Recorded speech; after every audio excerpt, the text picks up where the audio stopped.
It has been 7 months since Arizona geologist Daniel Robinson was last seen. Daniel was working as a geologist and was last seen leaving a job site in Buckeye, Arizona on June 23rd. Nearly a month later, Daniel's Jeep was found in a ravine approximately 4 miles from where he was last seen, and police say that the vehicle appeared to have rolled and landed on its side. Daniel's clothes, his cell phone, wallet, his keys, they were all found at the scene, and police say that foul play is not suspected, but Daniel's family says otherwise. It's a roller coaster. Think he's about to get an answer or get close to finding some answers to what happened, and then it's like day one, you start all over again. After Daniel disappeared, his father, David Robinson, an Army veteran, left his home and family in South Carolina to move to Phoenix. He hired a private investigator, assembled a volunteer search crew, and conducted over 20 searches in the deserted terrain where Daniel was last seen. With the help of volunteers, David is now expanding his search efforts into several valley cities.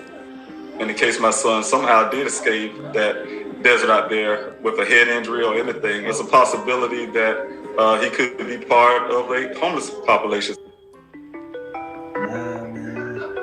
The Buckeye Police Department says that this is an open and active investigation, and that every sighting and tip they receive on Daniel is being followed up on. However, his father feels police aren't making any progress in the investigation.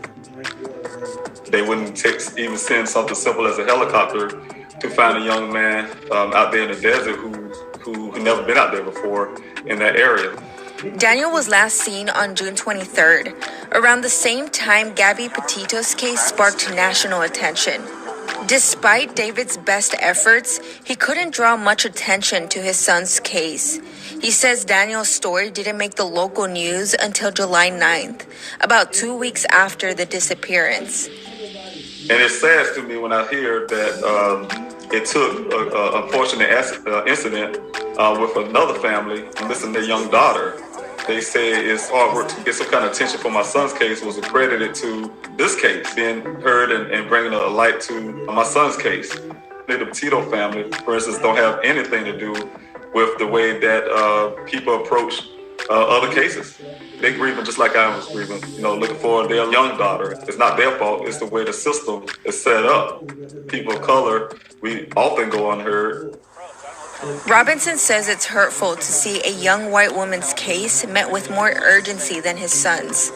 You have to literally beg and plead and work almost do all kinds of twists and turns just to get some type of attention for your child, just to be heard and get some kind of attention so we can get some movement on the ground, get some pressure on the police department.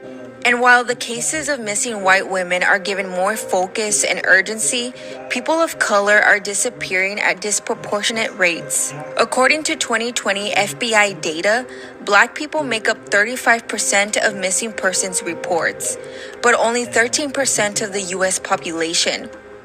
White people, meanwhile, make up 54% of missing persons reports and 76% of the U.S. population.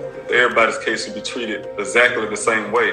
There shouldn't be one treated greater than the other or getting more spotlight than one. Especially the urgency, that first 24 to 40 hours is very crucial to finding somebody's loved one. As time goes by, David says the odds of finding Daniel grow smaller. But he's committed to finding his son no matter how long that takes. I've been there in the desert heat in Arizona, 118 degrees, along with volunteers by my side. It changed from being a rescue mission to a recovery. And that's a thing that's very hard to swallow. I'm here for you, son. I'm not giving up.